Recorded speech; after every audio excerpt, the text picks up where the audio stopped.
Mulai. Assalamualaikum warahmatullahi wabarakatuh. Puji syukur kehadirat Allah Subhanahu wa Ta'ala atas rahmat dan hidayahnya, saya bisa melangsungkan seminar proposal skripsi ini. Terima kasih saya sampaikan kepada Bapak Rendika selaku dosen pembimbing metode penelitian yang telah meluangkan waktunya untuk membantu seminar proposal skripsi saya hari ini. Perkenalkan, nama saya Novita Sugiarto, NPM 2018145011029. Saya akan mempresentasikan hasil seminar proposal skripsi saya yang berjudul Pengaruh Metode Pembelajaran Mind Map terhadap hasil belajar siswa SDN 09 Jakarta. Langsung saja ke bab 1, latar belakang penelitian. Latar belakang penelitian.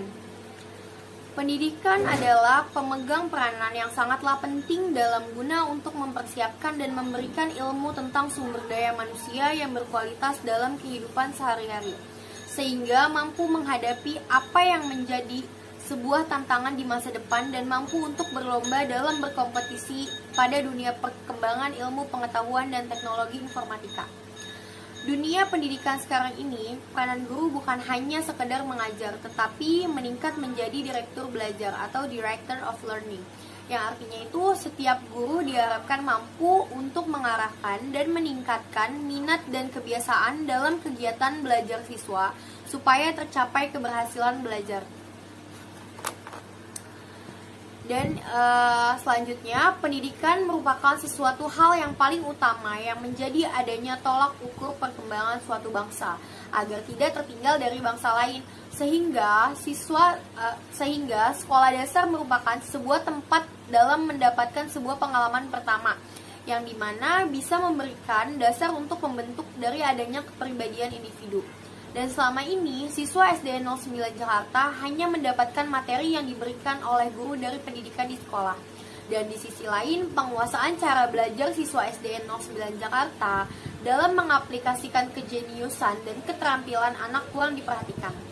Hal ini yang menyebabkan adanya ketidakseimbangan antara aspek bagaimana cara belajar dengan apa yang didapat dari belajar. Akibatnya, belajar bukanlah aktivitas atau kegiatan yang menyenangkan bagi siswa SDN 09 Jakarta. Hasilnya, siswa SDN 09 Jakarta tidak dapat untuk mengaplikasikan kemampuan, kreativitas, dan meningkatkan hasil belajar, serta tidak mengetahui potensi terbaik otaknya dalam prestasi belajarnya. Metode pembelajaran mind map ini merupakan salah satu cara dalam mengatasi hal tersebut. Sebab dengan menerapkan metode pembelajaran mind map merupakan salah satu sebuah sistem bagaimana cara belajar yang menyenangkan itu harus diaplikasikan dalam menggunakan otaknya secara efektif dan efisien dalam aktivitas atau kegiatan pembelajaran. Maka seorang pendidik dapat mengetahui pengaruh metode pembelajaran mind map terhadap hasil belajar siswa SDN 09 Jakarta. Selanjutnya, dalam penerapan metode pembelajaran mind map itu akan menuai sebuah peningkatan hasil belajar dari proses belajar siswa sekolah dasar yang menyenangkan dan mendorong mereka untuk lebih mandiri dalam belajar dan mencapai tingkat keberhasilan dalam prestasi akademiknya.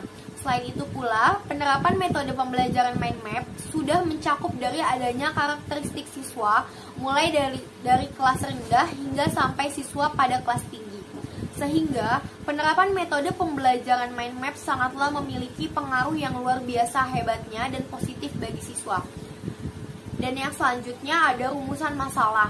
Berdasarkan latar belakang yang telah saya sampaikan tadi, maka rumusan masalah yang saya angkat dalam penelitian ini yaitu apakah terdapat pengaruh metode pembelajaran mind map terhadap hasil belajar siswa SDN 09 Jakarta.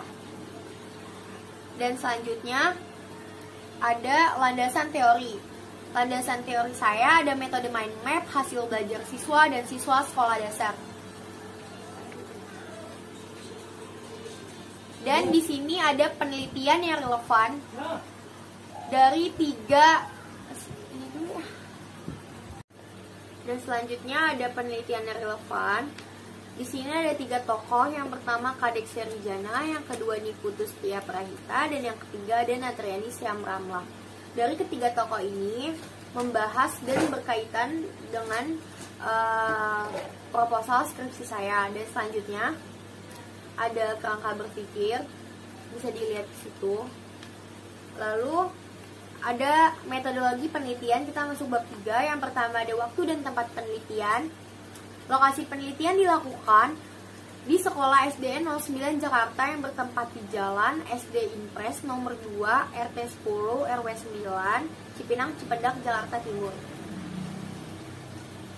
Lanjut, yang kedua ada jenis dan sumber data. Di sini saya memakai data primer dan sumber datanya itu ada tes, observasi, wawancara, dan dokumentasi. Lanjut, ada populasi dan sampel. Yang pertama populasi. Jadi populasi dalam penelitian ini adalah siswa kelas 5 SDN 09 Jakarta yang berjumlah 35 orang. Dan yang kedua ada sampel. Pengambilan sampel pada penelitian ini menggunakan probability sampling.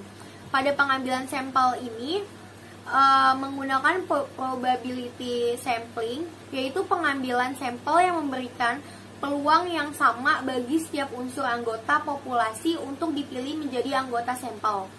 Dan selanjutnya itu ada teknik pengambilan sampel. Teknik sampel yang digunakan dalam penelitian ini menggunakan teknik simple random sampling.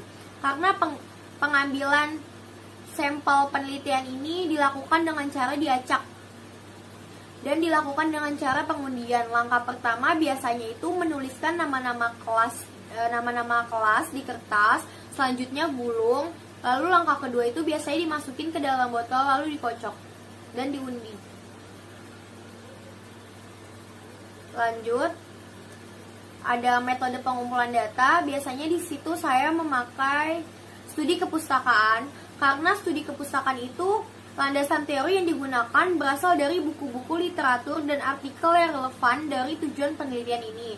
Yang kedua, biasanya ada tes atau kuesioner yang berupa beberapa pertanyaan yang harus dijawab dan direspon oleh siswa tersebut. Dan ada instrumen penelitian. Kisi-kisi instrumen metode pembelajaran mind map itu ada memperoleh suatu kebanggaan dan kepuasan pada sesuatu yang diminati. Terus yang kedua, lebih menyukai suatu hal yang menjadi minatnya daripada yang lainnya. Yang ketiga, ada mempunyai kecenderungan yang tetap untuk memperhatikan dan mengenang sesuatu yang dipelajari. Dan kisi-kisi instrumen hasil belajar siswa. Yang pertama, kesesuaian materi dengan indikator dan tujuan pembelajaran. Yang kedua, kelengkapan isi materi berdasarkan SK dan KD. Yang ketiga, keruntuhan materi yang akan dipelajari siswa. Dan yang terakhir ada teknik analisis data. Di sini saya memakai 3 uji. Yang pertama, uji kualitas data yang terdiri dari uji validitas dan uji reliabilitas. Yang kedua, uji asumsi klasik. Ada uji normalitas dan uji